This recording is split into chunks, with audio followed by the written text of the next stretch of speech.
الصبح بدا من طلعته. அஸ்ஸலாமு அலைக்கும்.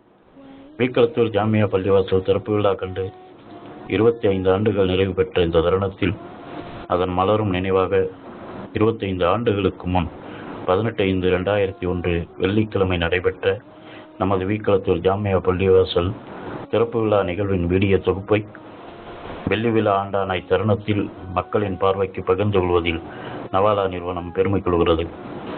மேலும் இந்த மாபெரும் பள்ளி உருவாக காரணமாக இருந்த அனைத்து நல்லுள்ளங்களுக்கும் நவாலா நிறுவனம் நன்றியையும் பாராட்டுதலையும் தெரிவித்துக் கொள்கிறது.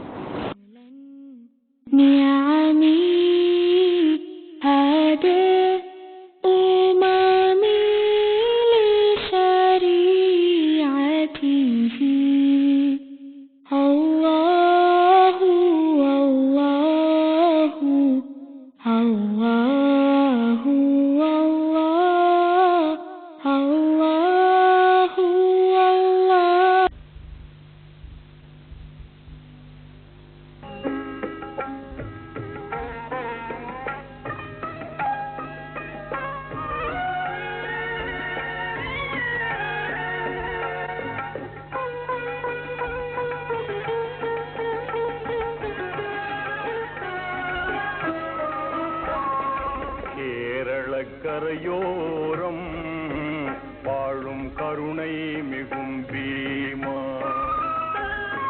தாரணி புகழ் கூறும் எங்கள் தாயே புனித பீமா. கேரள கரையோரம் வாழும் கருணை மிகும் பீமா.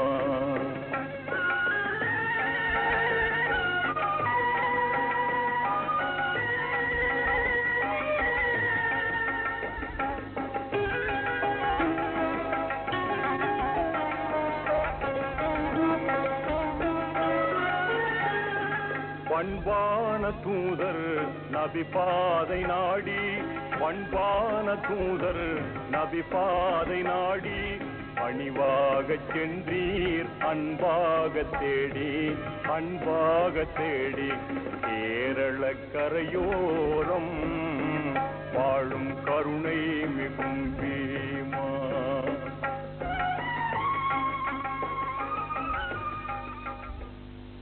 من الشيطان الرجيم.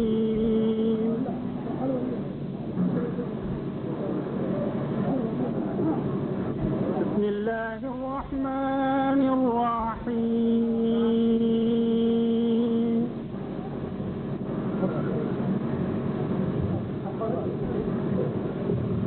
والنجم إذا هوى ما ضل صاحبكم وما غوى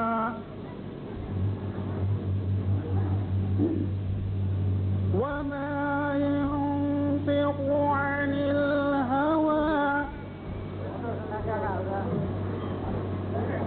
إن هو إلا وحي يوحى. علمه شديد القوى ذو مرة فاستوى وهو بالأفق الأعلى. ثم دنا فتدلى فكان قاب قوسين أو أدنى فأوحى إلى عبده ما أوحى. ما كذب الفؤاد ما رأى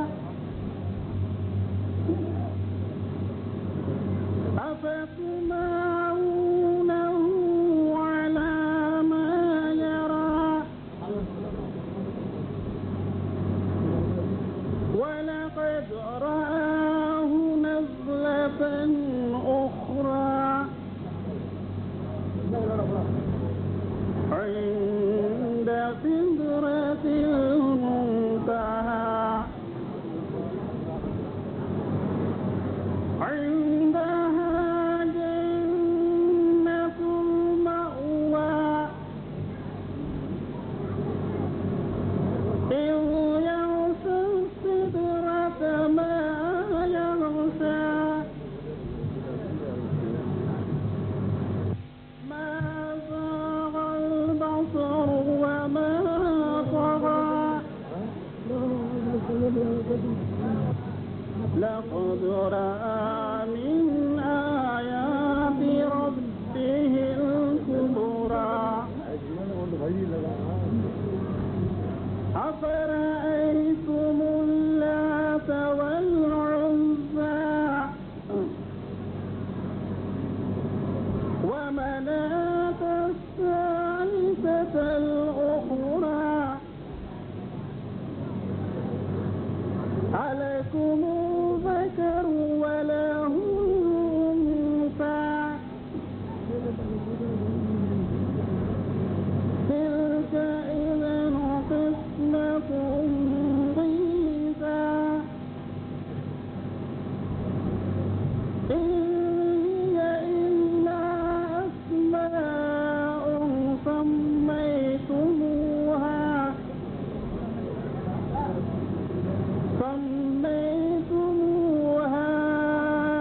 أنتم وآباؤكم ما أنزل الله بها من سلطان إن يتبعون إلا الظن وما تهوى الأنفس ولقد جاءهم من آيات ربهم الكبرى صدق الله العظيم.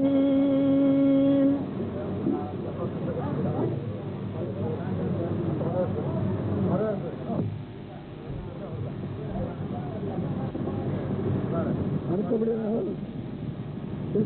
சுகர் ஒரே பதம் தோழர்கள்.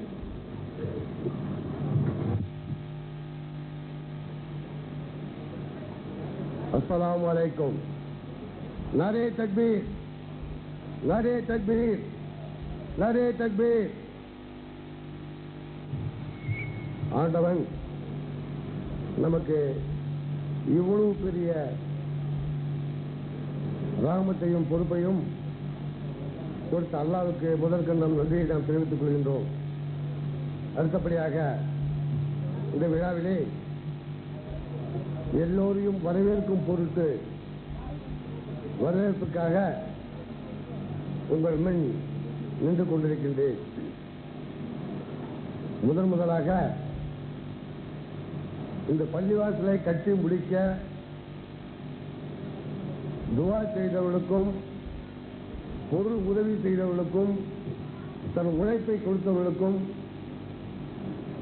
முதற்கு நன்றியை தெரிவித்துக் கொள்கின்றோம். அடுத்தபடியாக இந்த பள்ளிவாசலை பொறுப்புடன் இருந்து சிறப்பாக கட்டி கொடுத்து மேற்பார்வையிட்டு கட்டி கொடுத்த மதிப்புக்கும் மரியாதைக்கும் உரிய அல்ஹாஜ் அப்துல் ஜப்பார் சாஹிப் அவர்களை தலைமையேற்று நடத்திக் கொண்டிருப்பவரை உங்களின் சார்பாகவும் இந்த விழா குழுவின் சார்பாகவும் வருக வருக என அன்போடு வரைக்கின்றேன். அதற்கு அடுத்தபடியாக தன் அனுபவத்தால் தன் திறமையால் தன் இனிய குரலால் அருமையான ஒரு கிராத்தை ஓதிய மரியாதைக்குரிய மௌலவி அப்துல் சமதாஜத் அவர்களையும் உங்கள் சார்பாக வருக வருகவென அன்புடன் வரவேற்கின்றோம். இங்கு இந்த விழாவிலே நம்மையெல்லாம் சிறப்புப்படுத்தும் நோக்கத்துடனும் அவர்களை நாம் கௌரவப்படுத்த வேண்டும் என்ற நோக்கத்துடனும் இந்த விழாவின் முன்னிலை வகிக்கும் ஹாஜி MA பக்கீர் முகமது சாஹிப் அவர்களையும் ஊராட்சி மன்ற தலைவர் AM இஸ்மாயில் அவர்களையும் நாட்டாமை A சஹாப்தீன் அவர்களையும் பள்ளியின் கணக்கு பிள்ளை J அப்துல் மஜீத் அவர்களையும் ஜனாப் A பதுவதீன் அவர்களையும் ஹாஜி KA அப்துல் முத்ரீப் அவர்களையும் ஜனாப் A முகமது தாரிக் அவர்களையும் அப்துல்லா அவர்களையும் ஜனாப் M பாதுஷா மொய்தீன் அவர்களையும் ஜனாப் நூர் முகமது ஆசிர் அவர்களையும் இந்த கட்டிடத்தை வடிவமைத்து கொடுத்த ஷேக் முகமது உஸ்மான் சென்னை அவர்களையும் வடிவமைத்து கொடுத்தாலும் கூட அது நமக்கு ஒப்பந்த உதவிப்படி கட்டி கொடுத்த மதிப்புக்குரிய MKMS சர்புடீன் இன்ஜினியர் அவர்களையும் உங்கள் சார்பாகவும் பொதுமக்கள் சார்பாகவும் வருக வருகவென அன்புடன் அழைக்கின்றோம். அத்துடன் கட்டிடத்தை ஒப்பந்தக்காரர்கள் முறையிலே MKMS அவர்கள் செய்தாலும் கூட இந்த கட்டிடத்திற்கு வடிவமைத்து தன் உழைப்பை அதிகமாக கொடுத்த மதிப்புக்குரிய நண்பர் டேனியல் அவர்களையும் உங்கள் சார்பாக வருக வருகவென வரவேற்கின்றோம். இந்த பள்ளி உருவாவதற்காக உழைத்த உத்தமர்கள் ஒரு சிலர் நம்மிடையே தற்பொழுது இல்லை. அது இறைவன் கட்டளை. அதன்படி இந்த பள்ளிவாசல் கட்டுவதற்காகவும் அவர்கள் பல வழிகளிலே தங்கள் உடல் பொருளாதாரங்களை தியாகம் செய்து இந்த நம்மவெல்லாம் விட்டு பிரிந்துவிட்ட மதிப்புக்குரிய மருதும் பாலாபா அப்துல் முகமது சாஹிப் அவர்களும் மற்றும் ஹாஜி TMK முகமது அலிபா சாஹிப் அவர்களும் நம்ம பள்ளிக்கு மிகவும் வளர்ச்சிக்கு காரணமாக இருந்த மருதும் ஹாஜி SME அப்துல் அஜீஸ் அவர்களையும் இந்த நேரத்தை நாம் நினைவு கூறுவது உண்மையிலேயே மனசு ஒரு புலங்காவியம் அடைகிறது. அதே சமயத்திலே நம்மை அறியாமல் கண்ணீர் செல்லக்கூடிய நிலையிலே நம்முடைய எண்ணங்கள் அமைகின்றன. ஆண்டவன் நமக்கெல்லாம் ஒரு பாக்கியத்தை கொடுத்து நமக்கெல்லாம் இந்த பள்ளிவாசல் இருக்கக்கூடிய ஒரு வாய்ப்பை கொடுத்து நாமும் இந்த புது பள்ளிவாசலை தொழுதுக்கூடிய ராமத்தை அழிந்த ஆண்டவனுக்கு நன்றி சொல்வோம். உண்மையிலேயே நாம் எல்லாம் பாக்கியசாலிகள். இங்கு இருக்கக்கூடியவர் ஒவ்வொருவரும் பாக்கியசாலிகள். நமக்கெல்லாம் இந்த பாக்கியத்தை கொடுத்த ஆண்டவன் நாம் ரொம்ப நன்றி கடன்பட்டவர்களாக இருக்கின்றோம். பள்ளிவாசல் என்பது ஆண்டுக்கு ஒரு முறையோ 10 ஆண்டுக்கு ஒரு முறையோ 20 ஆண்டுகளுக்கு ஒரு முறையோ கட்டப்படுவது அல்ல. நமது மூதாதையர்கள் பள்ளிவாசலிலே 200 ஆண்டுகளோ 300 ஆண்டுகளோ முன்பு கட்டியிருந்தார்கள். நாம் அதை தொழுது கொண்டிருந்தோம். கட்டியது யார், எப்படி கட்டினார்கள் என்று நமக்கு தெரியாது. ஆனால் கண்குள்ளால் நாம் பார்க்கின்றோம். நிச்சயமாக இந்த பள்ளிவாசல் மீண்டும் ஒரு புதுப்பிக்கும் போது நாம் யாருமே இங்கே இருக்க மாட்டோம். ஆகவே அந்த பாக்கியத்தில் பொறுத்தவரை நாம் எல்லோரும் கொடுத்து வைத்தவர்கள் என்பதை உங்களுக்கு கூறிக்கொண்டு இந்த வரவேற்பு அளிக்க வாய்ப்பு கிடைத்த விழா குழுவினருக்கும் நன்றி கூறி விடைபெறுகிறேன். அஸ்ஸலாமு அலைக்கும். அடுத்தபடியாக நமது பள்ளியின் பேஷ்மாம் MH முகமது அலி அவர்கள் இந்த பள்ளியை பற்றியும் மற்றதை பற்றியும் சுருக்கமாக சொல்லுவார். அஸ்ஸலாமு அலைக்கும் வரஹ்மத்துல்லாஹி வபரகாத்துஹு. நஹ்மதுஹு வ நஸல்லி அலா ரசூலில் கரீம். அம்மா பஅத். فقد قال الله سبحانه وتعالى في القرآن العليم والفرقان المجيد بعد أعوذ بالله من الشيطان الرجيم بسم الله الرحمن الرحيم. المسجد أسس على التقوى صدق الله العلي العليم. وقال نبينا عليه الصلاة والسلام من بنى لله مسجدا بنى الله له بيتا في الجنة أو كما قال عليه الصلاة والسلام. பேரன்பிற்கும் மரியாதைக்கும் உரித்தான அன்பிற்குரிய அல்லாஹ்வின் நல்லடியார்களே, அன்புமிக்க இஸ்லாமிய பெரியவர்களே, சகோதரர்களே, எல்லாம் வல்ல இறைவன் இவ்வுலகத்திலே மனிதனை சிறப்புள்ளவனாக படைத்திருக்கின்றான். மனிதனை சிறப்புள்ளவனாக படைத்து அந்த மனிதன் இந்த உலகத்திலே நல்லவனாக, வல்லவனாக, இறைவனை அஞ்சக்கூடியவனாக, இறைவனை தொழுகக்கூடியவனாக இருக்க வேண்டும் என்பதற்காக எத்தனையோ ஆலயங்களை அல்லாஹ் சுப்ஹானஹு வ தஆலா இந்த உலகத்திலே அமைக்கின்றான். முதலில் ஆலயம் காபத்துல்லா என்று சொல்லக்கூடிய பைத்துல்லாவை அல்லாஹ் சுப்ஹானஹு வ தஆலா மனிதன் வணங்குவதற்காக, மனிதன் தொழுவதற்காக, மனிதன் இறைவனாகிய தன்னை வணங்குவதற்காக படைத்திருக்கின்றான். இந்த உலகத்திலேயே தோன்றிய முதல் ஆலயம் காபா. அதற்கு பிறகுதான் நாம் ஒவ்வொரு ஆலயத்தையும் கட்டிக் கொண்டிருக்கின்றோம்.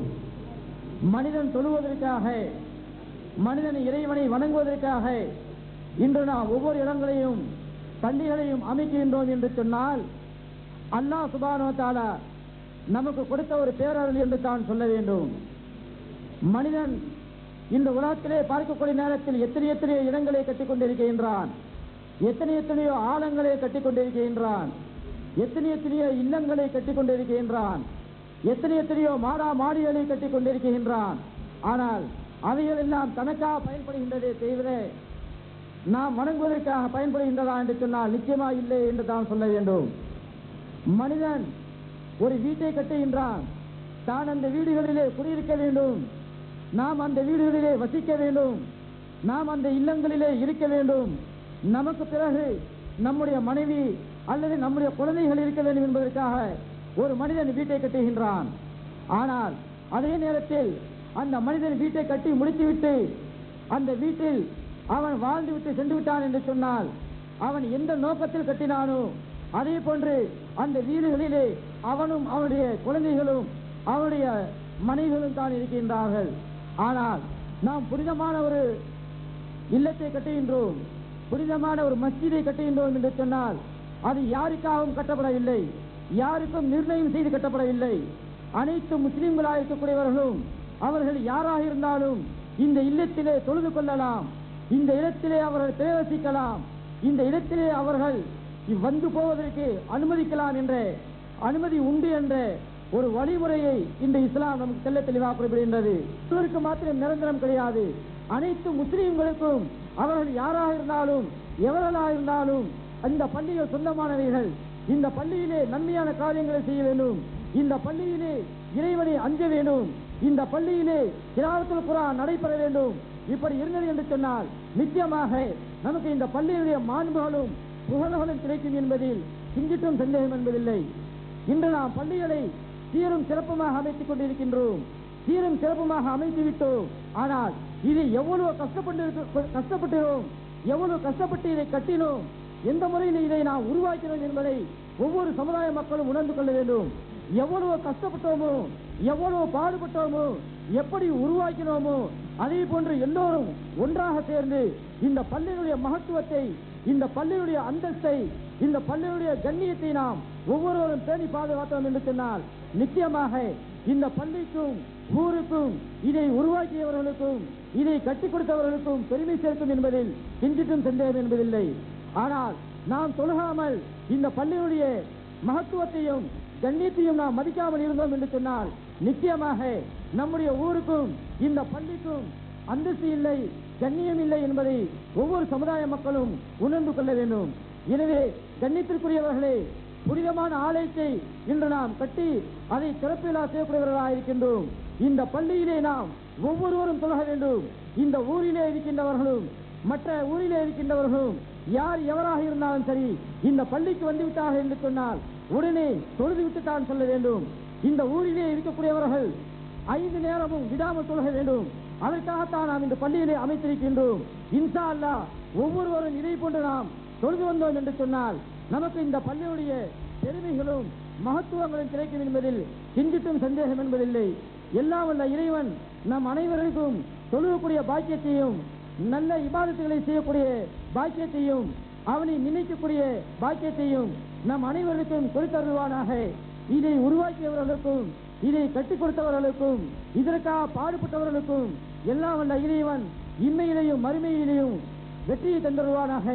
அவருக்கு நீடித்த ஹயாத்தையும் நோயற்ற வாழ்வையும் வாழ்வில் பரக்கத்தையும் தந்தருள்வானாக என கூறி என் உரையை நிறைவு செய்கின்றேன். வாஹ்தாவான அல்ஹம்துலில்லாஹி ரப்பில் ஆலமீன். அஸ்ஸலாமு அலைக்கும். தன் எண்ணத்தை, தன் செயலை, தான் அந்த பள்ளிவாசலை எப்படி உருவாக்குவோம் என்பதை, தன் மனசிலே பட்ட கருத்துக்களை அவர் ஒரு நூல் வாயிலாக வெளியிட்டிருக்கின்றார். அதை அவர் பேசுவதாக நினைத்து நண்பர் இதை தற்போது படிப்பார்கள். அதை கவனமாக கேட்டுக்கொள்ளும். அஸ்ஸலாமு அலைக்கும் வரஹ்மத்துல்லாஹி பரகாத்துஹு.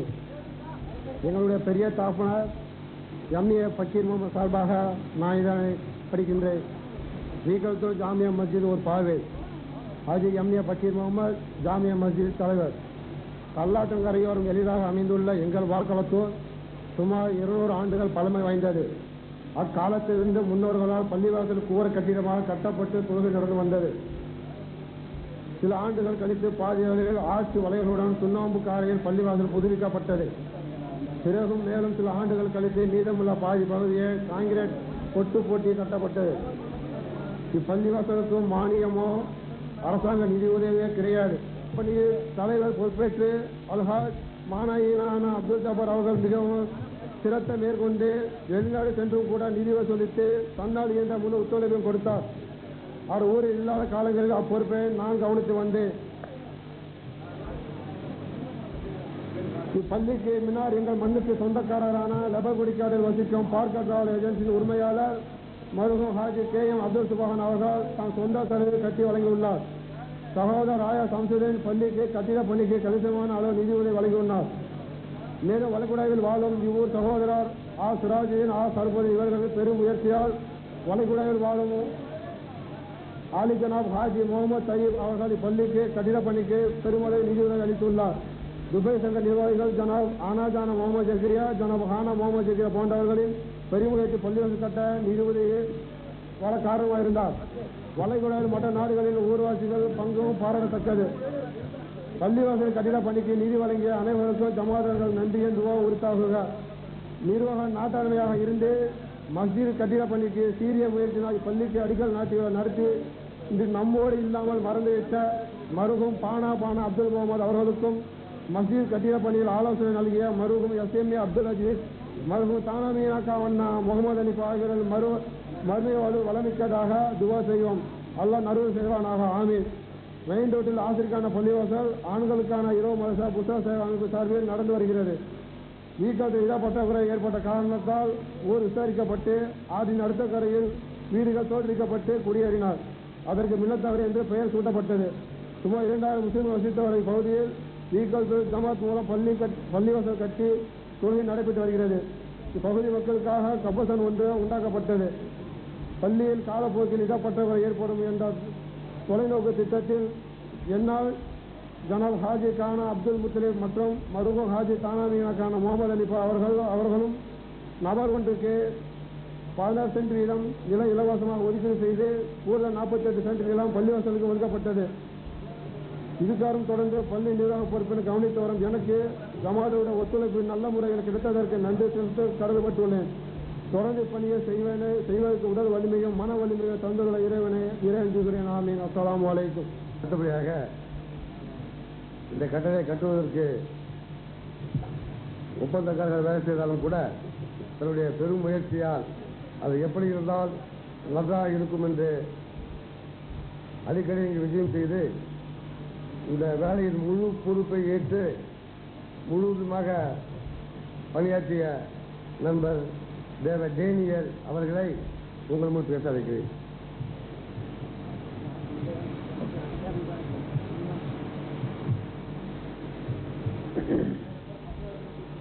எல்லா புகழும் இறைவனுக்கே.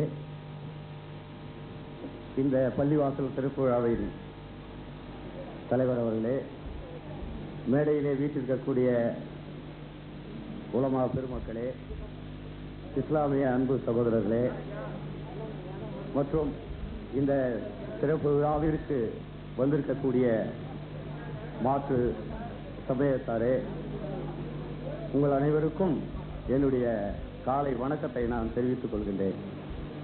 இன்றைய நாளிலே நீங்கள் நீண்ட வருடம் ஆவலுடன் எதிர்பார்த்து கொண்டிருந்த நமது களத்தூர் ஜும்மா பள்ளிவாசல் திறப்புழா இன்று நிறைவேறுவது இறைவனுடைய சித்தத்தின்படி இன்றைய நாள் குறிக்கப்பட்டிருக்கிறது.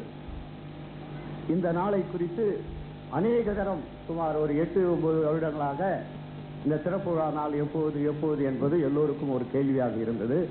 இறைவனின் நாட்டம் இன்றைய நாள் என்று இருக்கும்போது அதை மனிதர்களால் ஒன்றும் நிர்ணயித்தாலும் கடவுளுடைய சித்தத்தின்படி இது நடந்திருக்கிறது. இன்றைய நாளிலே இந்த நிகழ்ச்சியிலே நாம் பேசுவதற்கு ஒரு வாய்ப்பு அளித்திருக்கிறார்கள். இந்த பள்ளிவாசல் திறப்புழாவிலே அனைவரும் ஒரு மத நல்லிணக்கத்திற்கு அடிப்படையாக இங்கே மேடையிலே இஸ்லாமிய சகோதரர்கள், இந்து சமயத்தைச் சேர்ந்த சகோதரர்கள் வீட்டிருக்கிறார்கள். நானும் ஒரு கிறிஸ்துவ சமுதாயத்தைச் சேர்ந்தவன் என்ற முறையிலே இந்த விழாவிலே ஒரு மத நல்லிணக்கம் முழுமையாக காணப்படுகிறது என்பதை நான் குறித்து சந்தோஷப்படுகின்றேன். இந்த பள்ளிவாசல் கட்டிட பணியானது 19/1/1993 அன்று இந்த கட்டிடம் மார்க் செய்யப்பட்டது. இந்த கட்டிடத்திற்கான நூல் போடுவது 19/1/1993 அன்று துவக்கப்பட்டது. இருந்தாலும் பெரிய திட்டமாக இருந்த காரணத்தினாலே நீண்ட நாட்கள் இதிலே பணி செய்து கொண்டிருந்தோம். ஆக இந்த ஊருக்கு நான் அடிக்கடி வருவது ஒரு சிறந்த நல்ல ஒரு வாய்ப்பு எனக்கு கிடைத்தது. கிட்டத்தட்ட சரியாக சொன்னால் 168 முறை இந்த களத்தூருக்கு நான் வந்திருக்கிறேன். இந்த பள்ளிவாசலை கட்டுவதற்காக 168 முறை இந்த கிராமத்திற்கு நான் விஜயம் செய்திருக்கின்றேன். இந்த பணிகளுக்காக 23,978 கிலோமீட்டர் பயணம் செய்திருக்கின்றேன். உமராபாத் போனதிலிருந்து, கலசம் செய்ய கும்பகோணம் போனதிலிருந்து இந்த பள்ளிவாசலுக்காக நான் பயணம் செய்த தூரம் 23,978 கிலோமீட்டர். டைரியில டெய்லி எழுதும் பழக்கம், அதை வச்சு சொல்றேன் நான். ஏன் இதெல்லாம் தேவையில்லைதான், இருந்தாலும் இந்த பள்ளிவாசலுக்காக 23,000 கிலோமீட்டர் நான் பயணம் பண்ணிக்கிறது எனக்கு தெரிஞ்சிருக்கும், உங்களுக்கு தெரிய வாய்ப்பு இல்லை. அதை 168 முறை இந்த ஊருக்கு வந்ததை நான் என் டைரியில குறிச்சு வச்சுக்கிறேன் கொண்டப்போன அவசரத்துல இருந்து. அதை இப்படிப்பட்ட ஒரு நல்ல வாய்ப்பு கிடைத்தது. ஒரு நீண்ட காலம் இஸ்லாமிய சகோதரர்களோடு பழகுவது ஒரு நல்ல வாய்ப்பு. நான் இந்த பள்ளிவாசல் கட்டும் பணியை ஆரம்பித்த சுமார் 20 காலங்களிலிருந்து எங்களுடைய நிறுவனத்தின் நிறுவனத்தின் மூலமாக நான் பணியாற்றும் போது இது 14வது பள்ளிவாசல். என்னுடைய காலகட்டங்களிலே ஒரு 13 பள்ளிவாசல்களுடைய எங்களுடைய வாய்ப்பு இருந்தது. இது 14வது பள்ளிவாசலிலே என்னுடைய சேவை கிடைத்தது. மிக்க மகிழ்ச்சியான காரியம். நான் இதை அதிகம் பேச வேண்டிய காரியம் ஒன்றும் இல்லை. ஆகவே நான் ஒரு விஷயத்தை மட்டும் சொல்லி விடைபெற்று விடுகின்றேன். பள்ளிவாசல் கட்டுவது என்பது ஒரு சாதாரண விஷயம் அல்ல. ஒரு பள்ளிவாசல் கட்டுவது என்பது ஒரு யுகம் போல இருக்கிறது என்பது நான் குறிப்பிட்டிருக்கிறேன் என்னுடைய நூலிலே. யுகம், ஒரு யுகம் என்று சொன்னால் ஒரு எவ்வளவு பெரிய நீண்ட காலம் ஒரு பள்ளிவாசல் கட்டுவது என்பது. அதை நான் பல பள்ளிவாசல்களிலே நான் ஜமாத்தாரோடு சேர்ந்திருக்கும் போது எவ்வளவு இடையூறுகள், கஷ்டங்கள், பிரச்சனைகள் எல்லாவற்றையும் மீண்டு இது இறைவனுக்காக இந்த ஆலயம், இந்த பள்ளிவாசல் ஒப்படைக்கப்படுகிறது என்பது என்னோடு கூட இருந்தவர்களுக்கு தான் தெரியும். ஜமாத்தரோடு இருந்து இது கூட இருந்தவர்களுக்கு தான் அந்த கஷ்டம் தெரியும். அதான் இவையெல்லாம், இந்த கஷ்டங்கள் எல்லாம் எதற்காக இப்படி போராட வேண்டும், எதுக்கு இவைகள் எல்லாம் நாம் தேட வேண்டும், ஒரு அழகாக பள்ளியை நிர்மாணிக்க வேண்டும், இவ்வளவு லட்சம் பொருட்கள் செலவு செய்ய வேண்டும், நம்முடைய உடல் பொருள் ஆவி எல்லாவற்றையும் நாம் அளிக்கின்ற ஒரே காரணம் இஸ்லாமிய சகோதரர்களுக்கு கொடுக்கப்பட்ட அந்த தொழுகை கடமையை நிறைவேற்றுவது ஒன்றுதான். கடவுள் மனிதன் உலகத்திலே நம்மளுக்கு அநேக ஆசீர்வாதங்களை கொடுத்திருக்கிறார். 1, 2 இல்ல 3, 4, 5, 10 சுகம், பிள்ளைகள் சுகம், சொத்து சுகம், வீடு பங்களா என்று தினசரி கற்கால கால வசதிகள் இருந்து கம்ப்யூட்டர் காலம் வரைக்கும் கிடைக்கிற எல்லா வசதியும் கடவுள் மனிதனுக்கு கொடுக்கிறார். ஆனால் கடவுள் என்ன கேட்கிறார் மனிதனை பார்த்து? எனக்கு இஸ்லாமிய சகோதரர்கள் குறிப்பாக 5 கடமைகளை மட்டும் எனக்கு நிறைவேற்றினால் போதும். அதிலே 2 பிரதான கடமைகளிலே தொழுகை, ஆண்டவனை வேண்டுவது, அவனை தோத்தரிப்பது, அவனை துதிப்பாடுவதுதான் மனிதர்களுக்கு கொடுக்கப்பட்ட கடமை.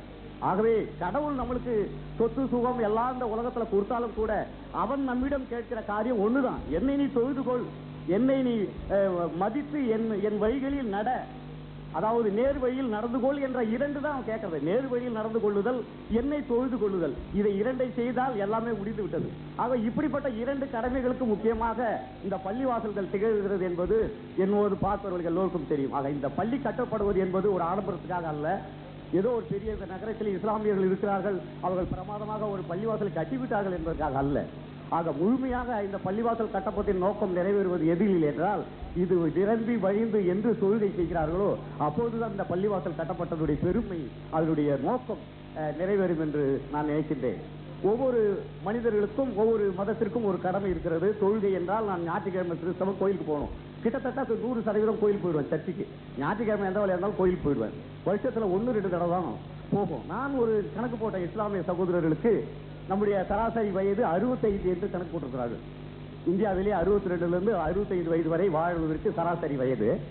ஆனால் இதிலே 10-15 வயதை குறைத்துக் கொண்டால் குழந்தை பருவம், மிகவும் முடியாத பருவம் என்று கழித்துக் கொண்டால் கிட்டத்தட்ட 45 வருடங்களுக்கு நாம் தொழ கடமைப்பட்டிருக்கிறோம். இந்த 45 வருடம் தொழுவதற்கு கடமைப்பட்டால் ஒரு நாளைக்கு 5 வேளை தொழுகை என்று சொன்னால் இந்த 45 வருடங்களுக்கு கிட்டத்தட்ட 82,125 தடவை ஒரு இஸ்லாமியர் தொழுதிருக்க வேண்டும்.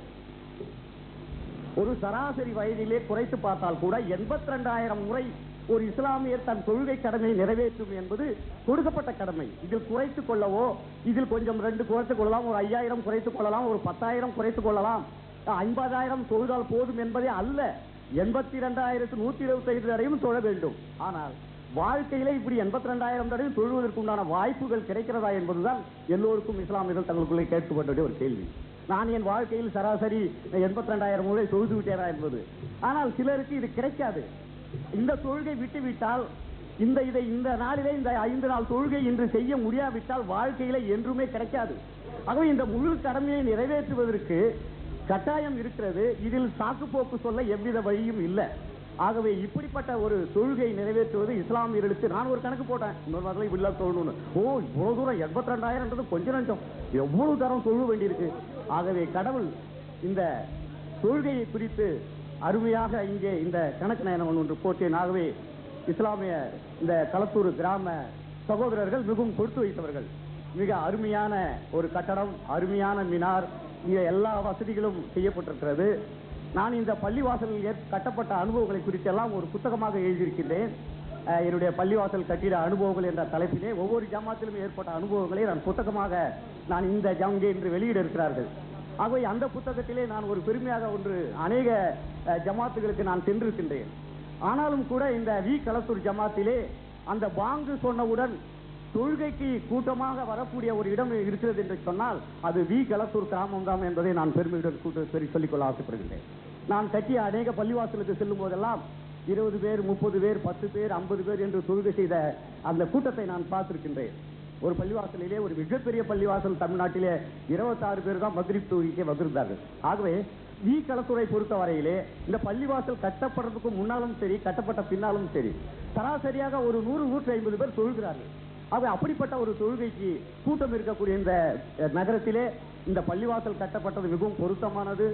கடவுளுடைய கிருபையினாலே, அல்லாஹ்வுடைய நாட்டத்தினாலே இந்த பள்ளிவாசல் நிச்சயமாய் இந்த முழுவதும் 3 தளங்கள் இதில் இருக்கிறது. 2 தளங்கள் பள்ளிவாசலுக்கு, 2 தளங்களும் நிரம்பி வழியக்கூடிய அளவிற்கு தொழுகையாளிகள் உருவாக வேண்டும். அதற்கு அல்லாஹ் உங்களை எல்லோருக்கும் அருள் புரிய வேண்டும். இந்த பள்ளிவாசலுடைய சிறப்பும், இந்த பள்ளிவாசல் கட்டளுடைய சிறப்பும் உங்கள் தொழுகைகள் மூலம் இது இந்நகரத்திற்கு நிறைவாய் கிடைக்க வேண்டும் என்ற வாழ்த்துதலை கூறி இந்த நேரத்திலே இந்த வாய்ப்பை தந்ததற்கு நம்முடைய ஜமாத் தலைவர் அவர்களுக்கும் உங்கள் அனைவருக்கும் என்னுடைய நன்றியை கூறி விடைபெறுகிறேன். நன்றி, வணக்கம். வழக்கறிஞர் ரஷீத் MABL அவர்கள் தற்போது சொற்பொழிவாற்றுவார். பிஸ்மில்லாஹிர் ரஹ்மானிர் ரஹீம். அளவற்ற அருளாளனும் நிகரற்ற அன்புடையதுமாகிய எல்லாம் உள்ள அல்லாஹ்வின் திருநாமத்தால் ஆரம்பிக்கின்றேன்.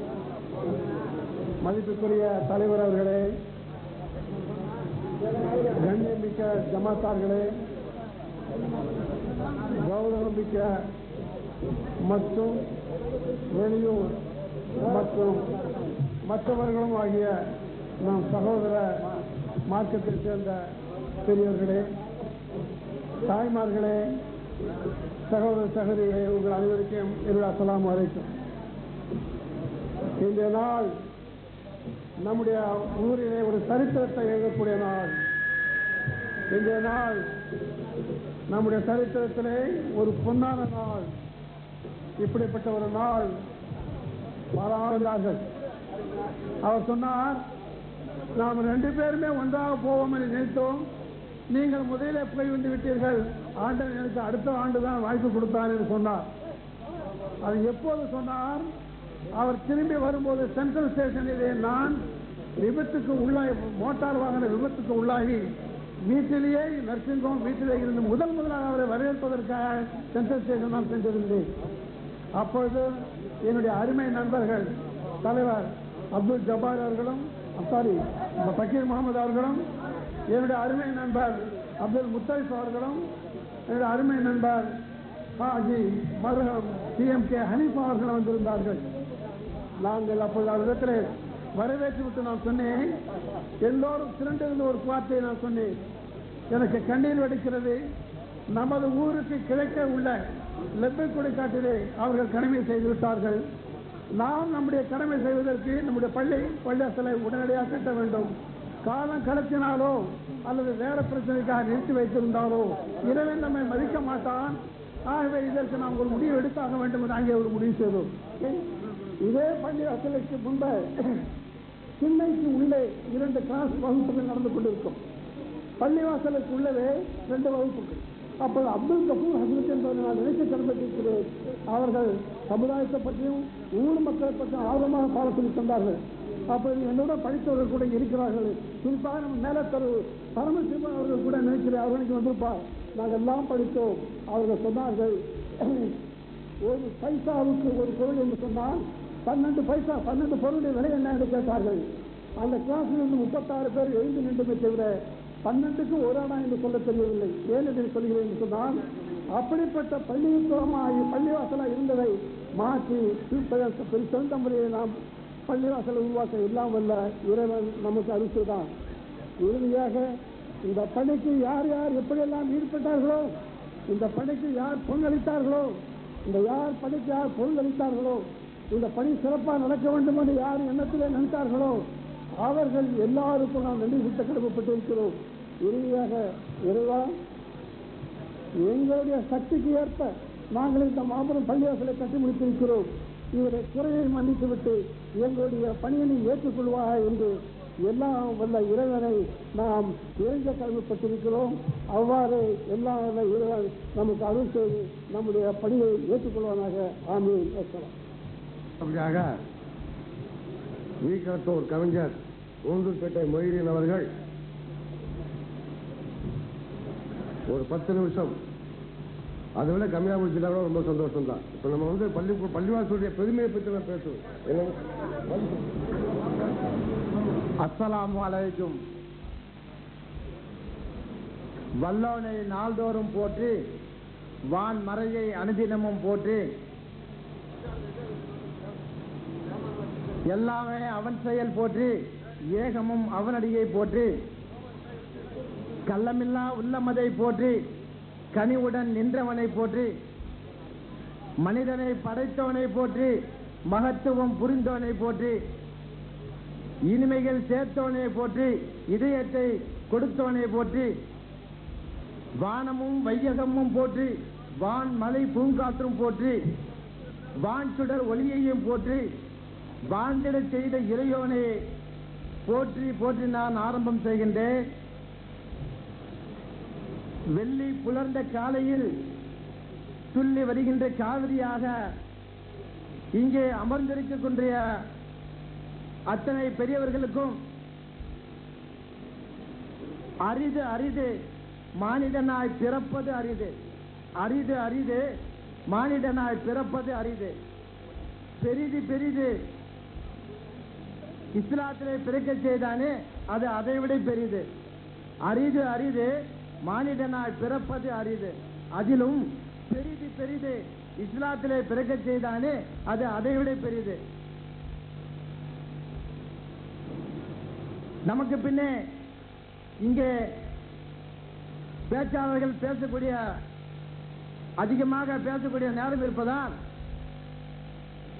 ஆகவே பேசக்கூடிய காலகட்டம் குறுகிய காலகட்டமாக இருப்பதால் கொஞ்ச நேரம் உங்களிடத்திலே பேசி நான் என் உரையை நிறைவு செய்கிறேன். ஒரு முறை அருமை நாயகம் ஸல்லல்லாஹு அலைஹி வஸல்லம் அவர்கள் வெள்ளிக்கிழமை ஜும்மாவிலே குத்பா ஓதுவதற்கு மேடை சென்றார்கள். குத்பா ஏறும் பொழுது முதல் படியிலே ஏறும் பொழுது ஆமீன் என்று சொன்னார்கள். இரண்டாவது படியிலே ஏறும் பொழுதும் ஆமீன் என்று சொன்னார்கள். மூன்றாவது படியிலே ஏறும் பொழுதும் ஆமீன் என்று சொன்னார்கள். அப்போது சஹாபாக்கள் எல்லாம் என்றுமே இல்லாத அருமை நாயகம் ஸல்லல்லாஹு அலைஹி வஸல்லம் அவர்கள் ஆமீன் என்று சொன்னார்களே, என்ன காரணம் என்று தெரியவில்லை என்று வியந்து போனார்கள். தொழுகை முடிந்தது பின்னே அருமை நாயகம் ஸல்லல்லாஹு அலைஹி வஸல்லம் அவர்களை பார்த்து சஹாபாக்கள் எல்லாம் கேட்டார்கள், யா ரசூலல்லாஹ், என்றும் இல்லாமல் இன்றைக்கு ஒரு புதுமையை கண்டோமே, என்ன காரணம் என்று கேட்டார்கள். அப்போது அருமை நாயகம் ஸல்லல்லாஹு அலைஹி வஸல்லம் அவர்கள் சொன்னார்கள், நான் முதல் படியிலே ஏறும் பொழுது முகமதுவின் பெயரை கேட்ட உடனே யாரெல்லாம் ஸலவாத்து சொல்லவில்லையோ அவர்கள் நாசமாகட்டும் என்று சொன்னார்கள். அதற்காக நான் ஆமீன் என்று சொன்னேன் என்று சொன்னார்கள். அதாவது இன்றைய காலகட்டத்திலே முகமதுடைய பெயரை சொன்னதும் யாரெல்லாம் ஸலவாத்து சொல்லவில்லையோ அவர்கள் நாசமாகட்டும் என்று சொன்னார்கள் என்று சொன்னால், இன்றைய காலகட்டத்திலே நம்முடைய சமுதாய கண்மணிகள், நம்முடைய சமுதாய இளைஞர்கள் இன்றைக்கு அந்த முகமதுடைய பெயரை தூக்கி எறிந்துவிட்டு ரஜினி இப்ராஹிம், ரஜினி பாருக் என்றெல்லாம் பெயரை வைத்துக் கொண்டிருக்கின்றார்களே, அவர்கள் எந்த நிலையில் இருப்பார்கள் நாம் சிந்தித்து பார்க்க வேண்டும். ஆகவே மறுபடியும் அடுத்தபடியிலே கால் வைக்கும்போது சொன்னார்கள், செய்த தவறுக்கு படைத்தவனையும் மறந்துவிட்டு பாவங்கள் செய்துவிட்டோம், பாவங்கள் போக்கிடவே பகலிரவாய் கண்பிடித்தோம், பயனுள்ள ரமலானில் பசியாலே மூழ்கியிருந்தோம், பாவக்கரை நீக்கி பலனை தேடி வந்தோம், தன் எண்ணத்தை கட்டுப்படுத்தி தாகத்திலே பொறுத்திருந்தோம், தன் நிகரில்லாத தூயவனை தினமும் தொழுது வந்தோம், 30 நாள் தன்னிலும் முழுமையாக நொந்திருந்தோம், முழு மூச்சும் உனை சேர முக மலர்ச்சியாகவும் பெற்றோம். இறைவா, இந்த ஏழை உள்ளம் இதயத்தால் குமுறுகின்றது, இறைவா, இந்த ஏழை உள்ளம் இதயத்தால் குமுறுகின்றது, இன்னல்களை நீக்கி நாளும் இன்பத்தை தந்துவிடு என்று யாரெல்லாம் அழுது தொழுது துஆ செய்யவில்லையோ அவர்கள் நாசமாகட்டும் என்று சொன்னார்கள். மூன்றாவது படியிலே ஏறும் பொழுது ஒரு குழந்தை தன் தாய் வயிற்றிலிருந்து பிறக்கும் பொழுது வீறிட்டு அழுகிறது. அப்படி உள்ள காலகட்டத்திலே ஒரு குழந்தை பிறந்து வளர்ந்து ஆளாகி இளமை முதுமை அடைந்த பின் அந்த மனிதன் தன்னுடைய தாய்க்கு செய்ய வேண்டிய கடமையை யார் செய்யவில்லையோ, தன் தாய்க்கு யாரெல்லாம் கண்ணியப்படுத்தவில்லையோ அவர்கள் நாசமாகட்டும் என்று சொன்னார்கள். அதற்கான நான் ஆமீன் என்று சொன்னேன் என்று சொன்னார்கள். ஆகவே இப்படி உள்ள காலகட்டத்தில் நம்முடைய இளைஞர்கள் எந்த வழியிலே செல்கின்றார்கள்? இஸ்லாம் சொல்கின்றது, இப்படித்தான் வாழ்ந்து காட்ட வேண்டும் என்ற நெறிமுறை நான் வாழ்ந்து காட்ட வேண்டும். எப்படியெல்லாம் வாழலாம், இப்படித்தான் வாழலாம் என்ற வழிமுறையில் நாம் இப்படித்தான் வாழ்ந்து காட்ட வேண்டும் என்ற வழிமுறை நாம் பார்க்க வேண்டும். ஏனென்று சொன்னால் இங்கே பேசுவதற்கு நேரமில்லா காரணத்தால் நான் என்னுடைய உரையை நிறைவு செய்கிறேன். அஸ்ஸலாமு அலைக்கும் வரஹ்மத்துல்லாஹி வபரகாத்துஹு. இந்த கட்டணத்தை நமக்கு சிறப்பான முறையில் கட்டிக் கொடுத்த இன்ஜினியர் சர்பிடின் அவர்களுக்கு இந்த பொன்னாடை போற்றப்படுகிறது. ஜமாத்தின் சார்பாகவும் இந்த விழா குழு சார்பாகவும் போற்றப்படுகிறது. நமது கட்டிடத்தை சிறப்பாக கட்டிக் கொடுத்த பொறியியல் வல்லுநர் சர்புதீன் அவர்களுக்கு நமது ஜமாத் தலைவர் அப்துல் ஜப்பார் அவர்கள் இந்த நினைவு பரிசை அன்பளிப்பாளர். நாரியா தக்பீர். இப்படியாக ஜனாப் கலெக்டர் எஸ் கமாலுதீன் நிகழ்ச்சி பொறுப்பாளர் அகில இந்திய வானொலியம் அவர்கள் சொற்பொழிவாற்றுவார்.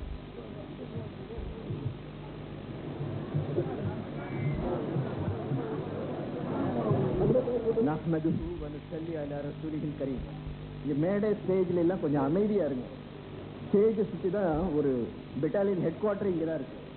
ஒரு அமைதி பார்க்கணும். ஏன்னா உங்களுக்கு இவ்வளோ பெரிய ஃபங்க்ஷனில் ஆளாளுக்கு பேசிட்டு இருந்தீங்கன்னா இங்கே பேச வந்தவங்களுக்குலாம் வேஸ்ட் அது. அது இது வந்து பள்ளிவாசலுடைய சிறப்பு விழான்னா டிசிப்ளின்டு வே ஆஃப் பிஹேவியர். வனஊது பில்லாஹி மினஷ் ஷைத்தானிர் ரஜீம். பிஸ்மில்லாஹிர் ரஹ்மானிர் ரஹீம். சங்கைக்குரிய இவ்விழாவின் தலைவர் அவர்களே, ஜமாத்தார்களே, அருமை சகோதரர்களே, இஸ்லாம் என்றாலே டிசிப்ளின், இஸ்லாம் என்றாலே ஒழுக்கம், இஸ்லாம் என்றாலே கட்டுப்பாடு, இஸ்லாம் என்றாலே மரியாதை, இஸ்லாம் என்றாலே சாந்தி, இஸ்லாம் என்றாலே அமைதி. தெலுங்கிலே சொல்வார்கள் சாந்தமு லேக்கா சௌக்கியமு லேது என்று. சாந்தி இல்லாமல் சௌக்கியம் இருக்காது. அமைதி இல்லாத வாழ்க்கையில் அர்த்தமே இல்லை. அமைதியாக இருங்கள், கேட்பவர்கள் கேளுங்கள், இல்லை வேறு வேலை இருந்தால் சற்று அங்க போய் பேசுங்க. இங்க பேசுறதுக்கு பேசுறவங்க பேச்சு கேளுங்க, இல்லாட்டி நீங்க அந்த பக்கம் போய் பேசுங்க. இங்க பெரிய பெரிய ஆளுங்கள், மார்க்க சிறப்பு பெற்றவர்கள் எல்லாம் நாம் மேடையில் அமர செய்திருக்கின்றோம். பெரியவர்கள், வயோதிகர்கள் ஒரு 2 மணி நேரம் ஸ்டேஜ்ல சேர்ந்து உட்கார்ந்திருந்தா டயபெட்டிஸ் பேஷண்ட் அவங்களுக்கு கண்ட்ரோல் பண்ண முடியாது. அப்படிப்பட்டவர்கள் எல்லாம் நாம் இங்க அமர்த்தி இருக்கின்றோம். எதற்காக? நம்ம பாட்டுக்கு பேசிட்டு இருப்போம், அவங்க பாட்டுக்கு கத்திட்டு இருப்பாங்க, பின்னாடி ஒருத்தர் சட்டையை பிடிச்சி இழுத்து உட்காருங்க உட்காருங்க. என்னங்க இது?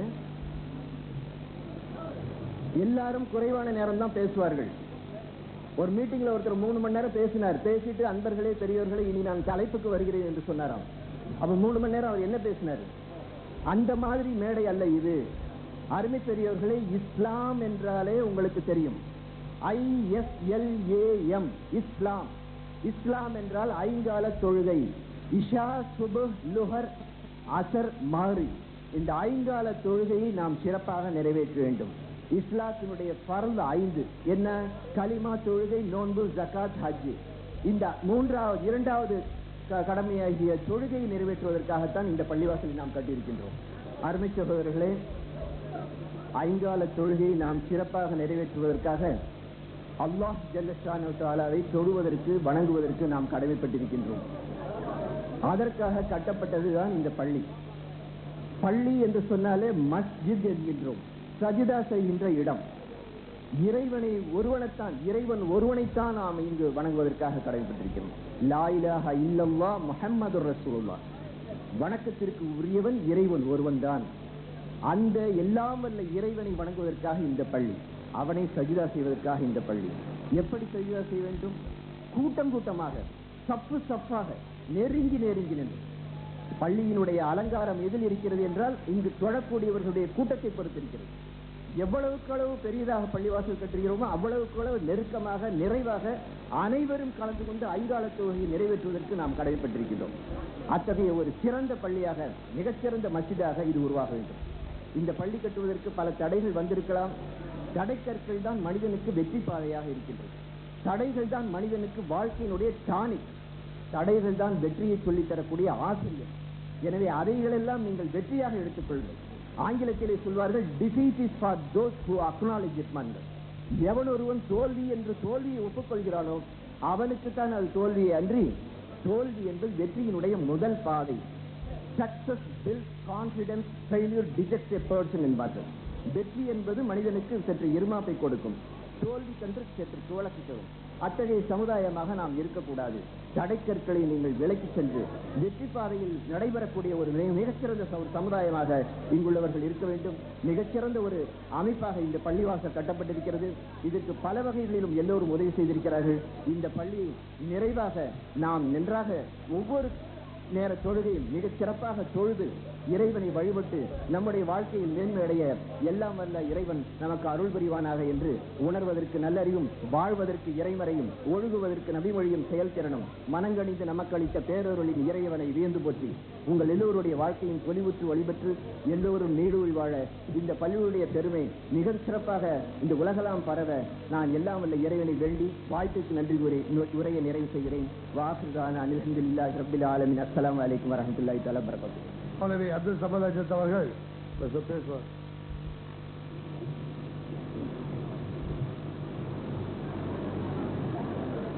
அஸ்ஸலாமு அலைக்கும் வரஹ்மத்துல்லாஹி வபரகாத்துஹு.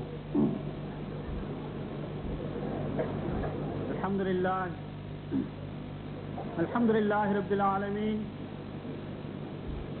வஸ்ஸலாத்து வஸ்ஸலாமு அலா அஷ்ரஃபில் அன்பியாஇ வல் முர்ஸலீன் وعلى آله وصحبه أجمعين.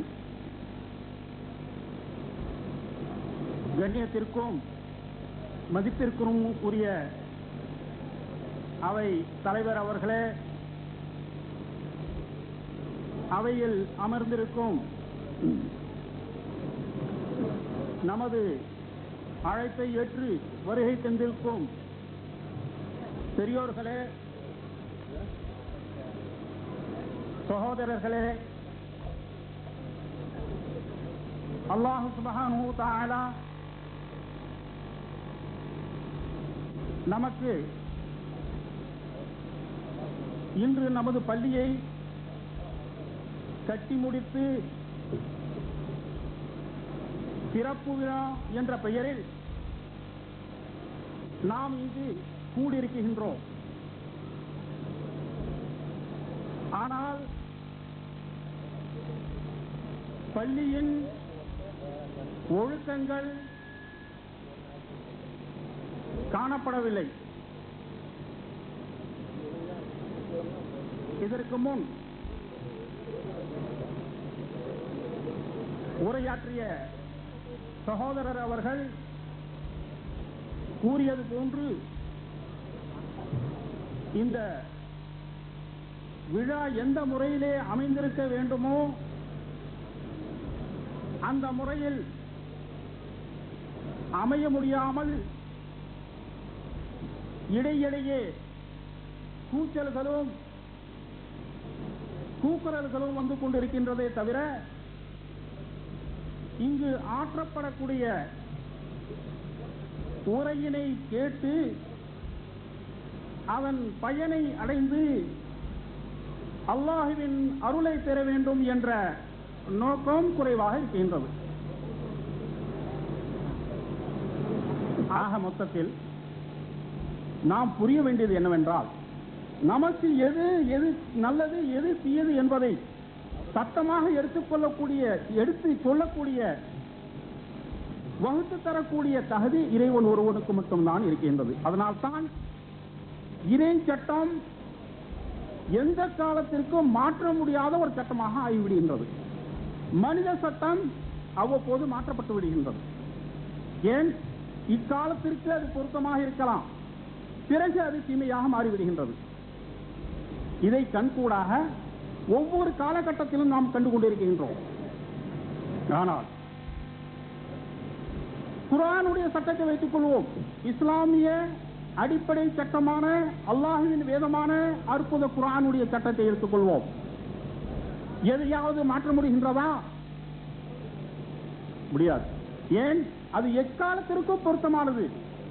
பொய் சொல்லாதே, புறம் பேசாதே, கோல் சொல்லாதே, ஒட்டு கேட்காதே, போராமைப்படாதே.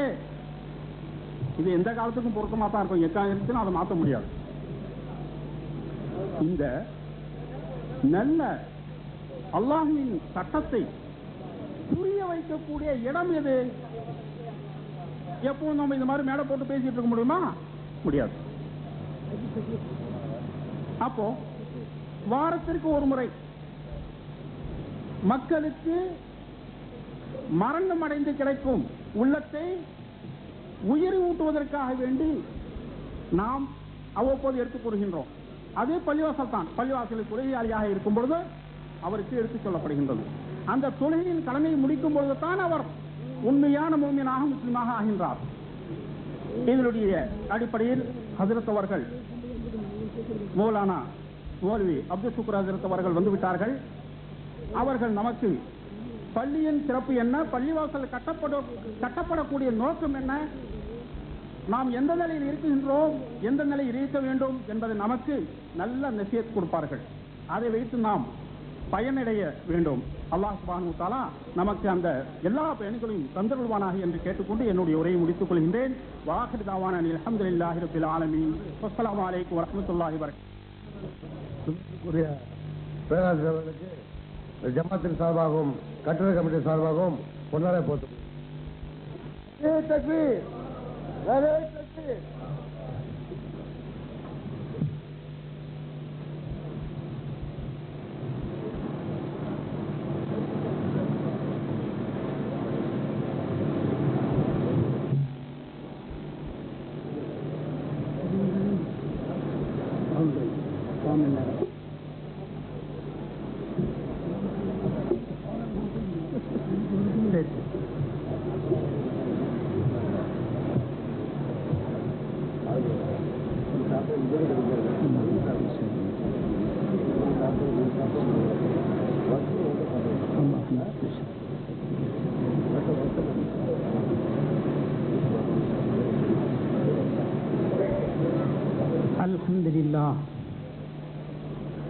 அல்ஹம்துலில்லாஹி ரப்பில் ஆலமீன் والعاقبة للمتقين والصلاة والسلام على أشرف المرسلين وعلى آله وصحابه أجمعين أما بعد فقد قال الله سبحانه وتعالى في محكم التنزيل والفرقان الحميد أعوذ بالله من الشيطان الرجيم يا أيها الذين آمنوا هل أدلكم على تجارة تنجيكم من عذاب أليم تؤمنون بالله ورسوله وتجاهدون في سبيل الله فقد ورد في الخبر عن سيد البشر أنه قال رسول الله صلى الله عليه وسلم الدنيا سوق الآخرة صدق رسول الله صلى الله عليه وسلم.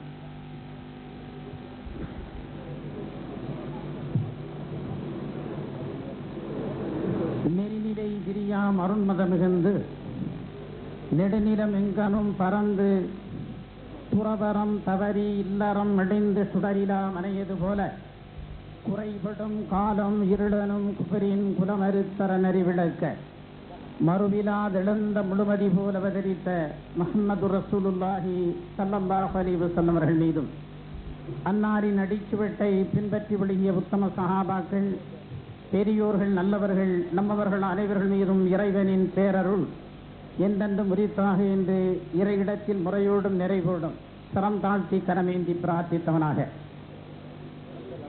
அல்லாஹினுடைய பேரருளும் பெருங்கருணையும் அருள்மாறி பொழிந்து கொண்டிருக்கின்ற சுவையான கவையான இந்த அவையின் தலைவர் அவர்களே, சங்கைக்குரிய உலமா பெருமக்களே, வீக்களத்தூர் முஸ்லிம் ஜமாத் கமிட்டியின் மாண்புமிகு தலைவர் செயலர் செயற்குழு பேர்குழுவினர்களே, சகோதரர்களே, பெரியோர்களே, பல ஊர்களில் இருந்து இங்கு வருகின்றிருக்கின்ற சான்றோர்களே, சட்ட மேதைகளே, பட்டதாரிகளே, வாலிப நண்பர்களே, அல்லாஹினுடைய பேரருளால் இங்கு ஒரு அற்புதமான இறை இல்ல திறப்பு விழா நடைபெறுகின்றது. இன்று நமது வீக்களத்தூர் வாழுகின்ற இஸ்லாமிய சகோதரர்களுடைய இதயங்களில் எள்ளளவும் கொஞ்சம் கூட துவேஷமற்ற, துடுக்கமற்ற, காழ்ப்புணர்ச்சியற்ற தூய உள்ளத்தோடு ஒரு திறப்பு விழா நடைபெறுகின்றதென்றால் அது நிச்சயமாக இந்த இறை இல்ல திறப்பு விழா ஒன்றாகத்தான் இருக்க முடியும். காரணம், தன்னுடைய அண்டை வீட்டான் ஒரு மாடி வீட்டை கட்டி திறப்பு விழா செய்கின்றான் என்றால், ஆனால் அவர் பக்கத்திலே இருக்கின்றவர்களுக்கெல்லாம் வயிற்றெரிச்சலாக என்று இது மனித பண்பு, மனிதனுடைய கூட பிறந்த பிறவி என்ற குணம். ஆனால் இந்த பள்ளிவாசல் திறப்பின் போது இறை இல்ல திறப்பு விழா என்று நடைப்பது தங்களுடைய ஒவ்வொரு இல்லத்தில் வாழுகின்ற மனித உள்ளங்களும் இறை இல்லத்துக்கு சம்பந்தப்பட்டிருக்கின்ற காரணத்தால் இன்று மகிழ்ச்சி கூத்தாடி கொண்டிருக்கின்றோம்.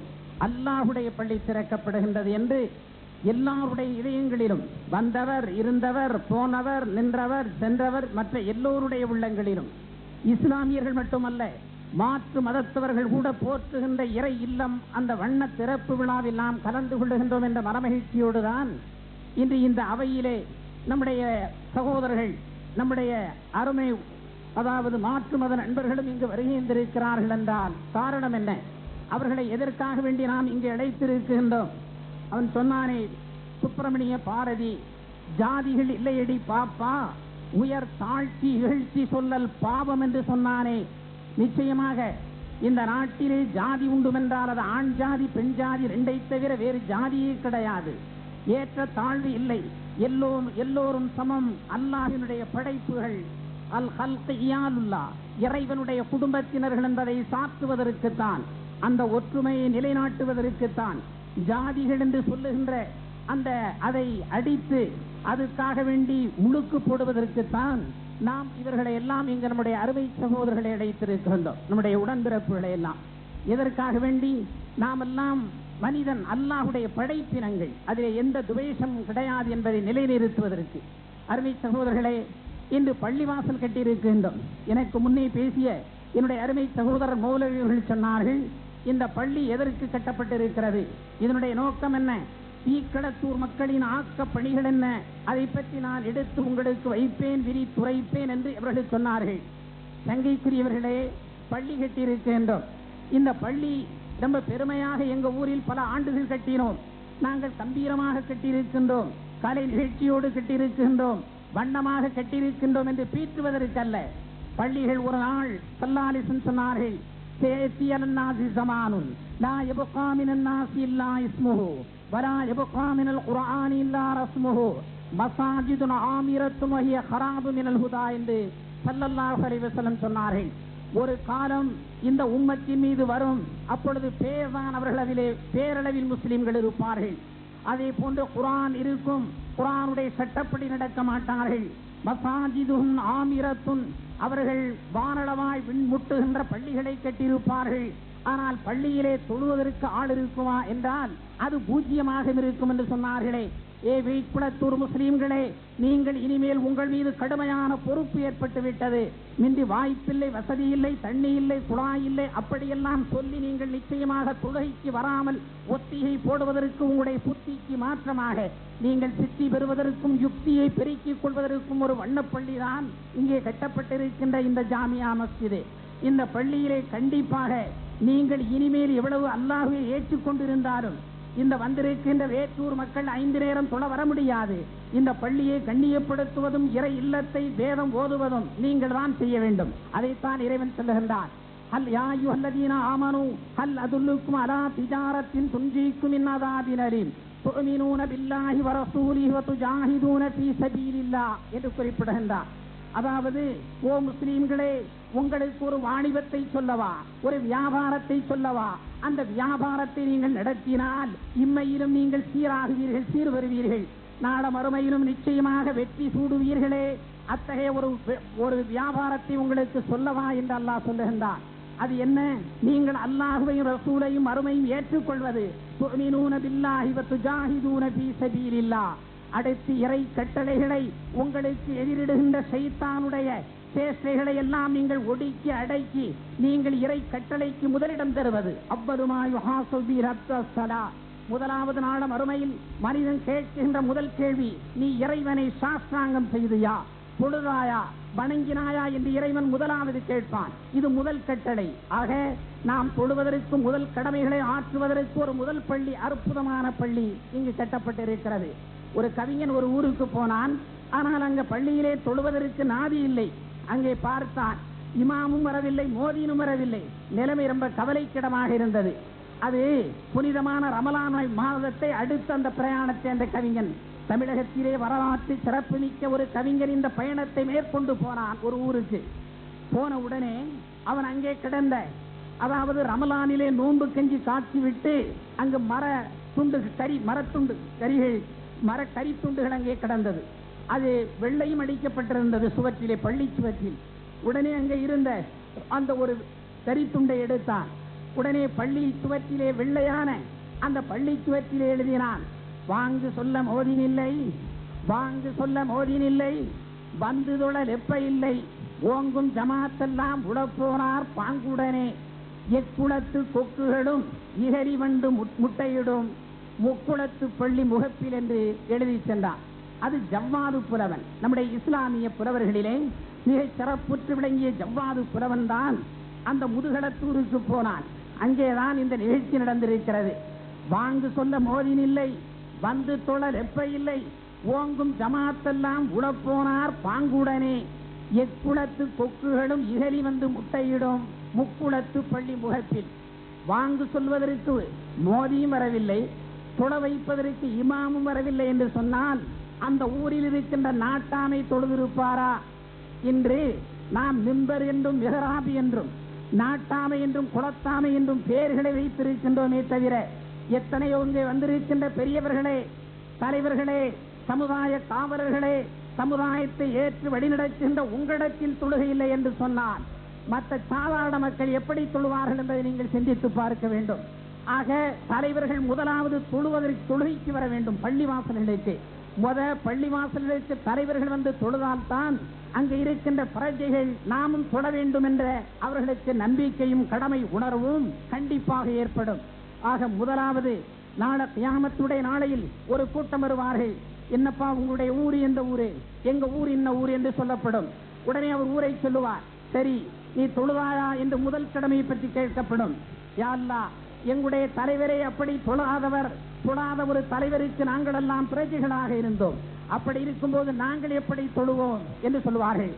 ரப்பனா அத்தானா சாதத்தானா குபாரானா பாலல்லூன சபீல். அவர்கள் எங்களுடைய தலைவர்கள் எங்களை தொழுகை விட்டு வழிகெடுத்தவர்கள், தொழாமல் இருக்கலாம் என்ற துணிச்சலை எங்களுக்கு வருத்தி தந்தவர்கள். ஆக நாங்கள் தொழவில்லை என்று சொல்லுவார்கள். அப்படி சொன்னது மட்டுமல்ல, நம்முடைய தலைவர்களுக்கு நாள மறுமையில் இறைவனிடத்தில் துஆ செய்து கேட்பார்கள். ரப்பனா ஆத்திஹிம் லேஸைனி மினல் அஸாபி வல்அன்ஹும் லஅனன் கபீரா. யா அல்லாஹ், கண்டிப்பாக நாங்கள் தொழாமல் இருப்பதற்கு எங்களுடைய தலைவர்கள் வழிகாட்டிகளாக பள்ளிக்கே வராமல் இருந்தார்கள். விழுந்தாலும் கிபிலாவின் பக்கம் விடமாட்டேன் என்றிருந்தார்கள்.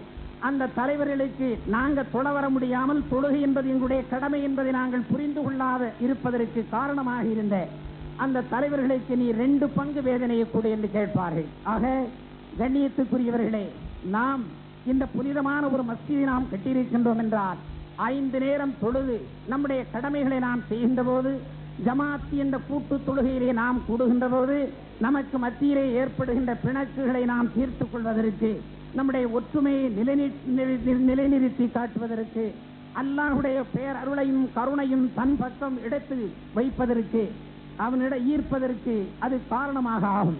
அந்த நிலைதான் இந்த புனிதமான மஸ்ஜித் உங்களை எடுத்து இது உங்களுக்கு நினைவுபடுத்துகின்றது. அது மட்டுமல்ல, இது ஒரு புனிதமான வெள்ளிக்கிழமை. சகோதரர்களே, நம்மிலே பல முஸ்லீம்கள் வெள்ளிக்கிழமை கூட பள்ளிக்கு வருவதில்லை. பெரிய வேதனை. வெள்ளிக்கிழமை கூட வருவதில்லை. இன்று வெள்ளி எவ்வளவு பெரிய முக்கியமான ஒன்று என்பதை இந்த சமுதாய புள்ளிகளுக்கு சிறப்பாக காட்டுகின்றது. சகோதரர்களே, ஸல்லல்லாஹு அலைஹி வஸல்லம் அவர்கள் மக்கமா நகரத்தில் இருந்து மதீனத்துக்கு ஹிஜ்ரத் செய்தார்கள். மதீனா நகரத்திற்கு ஹிஜ்ரத் செய்து அவர்கள் மஸ்ஜிதுன் நபவியில் ஒரு நாள் வெள்ளிக்கிழமை என்று மிம்பரில் பெருமானார் ஸல்லல்லாஹு அலைஹி வஸல்லம் பிரசங்கம் செய்து கொண்டிருக்கிறார்கள்.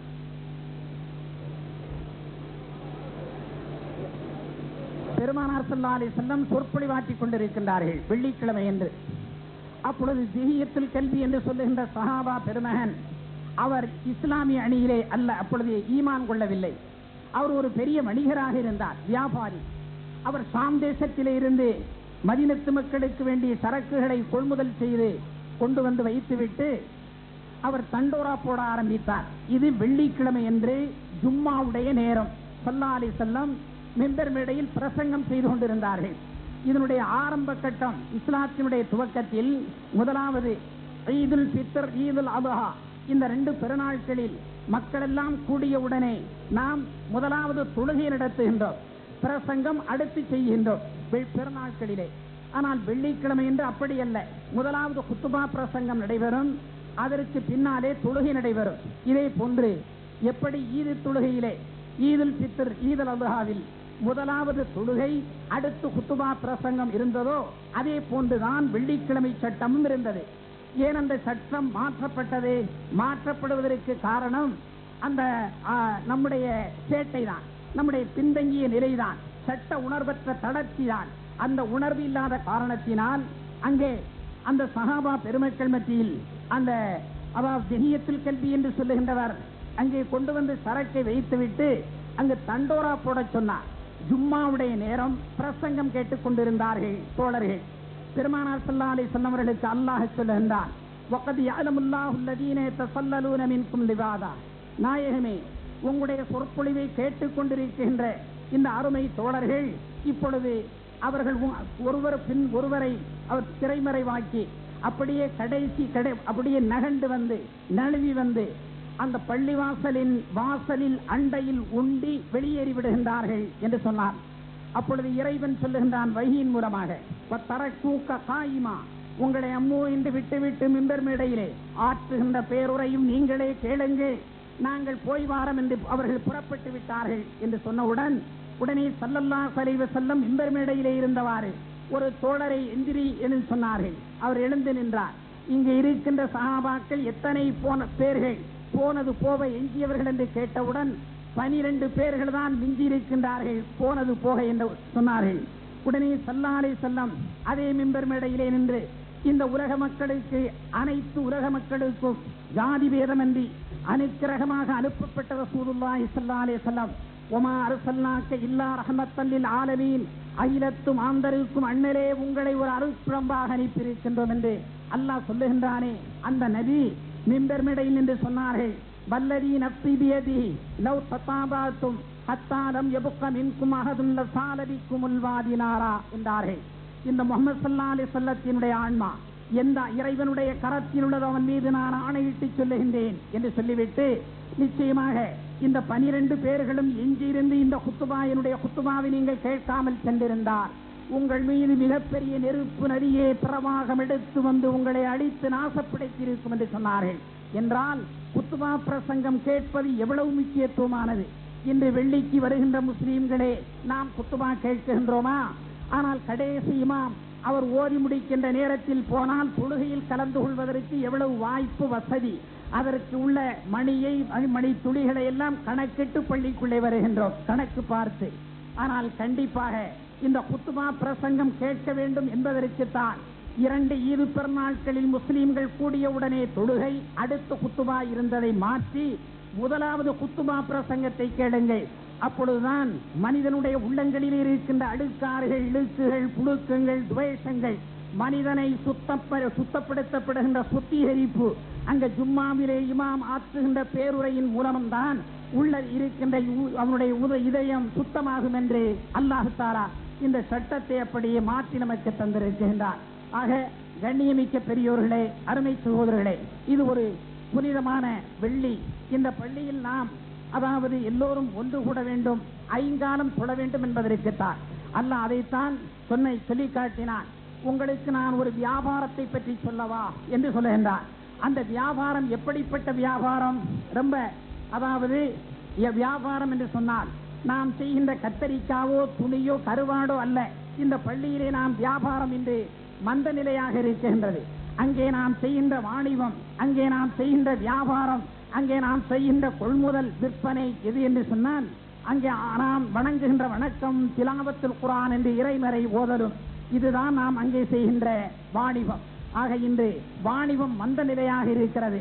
சில பெரியார்களிடத்தில் முஸ்லிம்களிடத்திலே கூட நீங்கள் தொழுகைக்கு வர வேண்டும் என்று கேட்டால் அவர்கள் சொல்லுகிறார்கள், எங்களுடைய உள்ள ரொம்ப பரிசுத்தமாக இருக்கிறது, வங்க கடலை விட இந்து